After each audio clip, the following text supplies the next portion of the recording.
یہ دنیا کیسے بنی؟ ابتدا میں خدا نے کائنات کو بنایا۔ زمین کی کوئی شکل و صورت نہیں تھی، نہ ہی کوئی زندگی تھی۔ ہر طرف اندھیرا تھا، سب جگہ پانی ہی پانی تھا۔ خدا کی روح پانی پر جنبش کرتی تھی۔ تب خدا نے کہا، روشنی ہو جا، اور روشنی ہو گئی، اور خدا خوش ہوا۔ خدا نے روشنی کو تاریکی سے جدا کیا۔ شام ہوئی اور صبح ہوئی، سو پہلا دن ہوا۔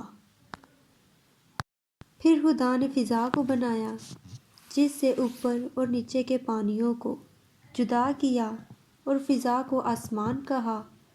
شام ہوئی اور صبح ہوئی، سو دوسرا دن ہوا۔ پھر خدا نے کہا، آسمان کے نیچے کا سب پانی ایک جگہ جمع ہو جائے تاکہ خشکی نظر آئے، اور ایسا ہی ہوا۔ خدا نے خشکی کو زمین کہا اور پانی کو سمندر۔ اس سے بھی خدا خوش ہوا۔ تب خدا نے کہا، زمین پر سب طرح کے پودے اگیں، کچھ اناج کے اور کچھ پھلوں والے، اور ایسا ہی ہوا۔ اس سے بھی خدا خوش ہوا۔ اور شام ہوئی اور صبح ہوئی، سو تیسرا دن ہوا۔ تب خدا نے کہا، آسمان میں روشنیاں ہوں تاکہ دن کو رات سے جدا کریں، اور وہ آسمان میں چمکیں کہ زمین کو روشنی دیں۔ ان سے دن، سال اور موسموں کا پتہ چلے، اور ایسا ہی ہوا۔ شام ہوئی اور صبح ہوئی، سو چوتھا دن ہوا۔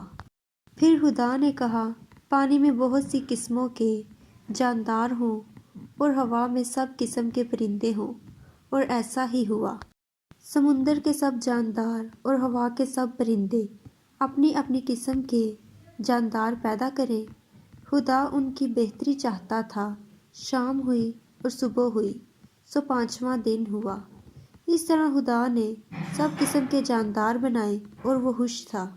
پھر خدا نے کہا، ہم انسان کو بنائیں، وہ ہماری طرح ہوں، انہیں مچھلیوں اور پرندوں پر اختیار حاصل ہو۔ ان کا اختیار سب چھوٹے بڑے، پالتو اور جنگلی جانوروں پر ہو۔ اس طرح خدا نے انسان کو اپنی صورت پر بنایا۔ اس نے انہیں مرد اور عورت بنایا۔ اس نے انہیں برکت دی اور کہا، تمہارے بہت سے بچے ہوں، وہ زمین پر سب جگہ رہیں اور اس کی دیکھ بھال کریں۔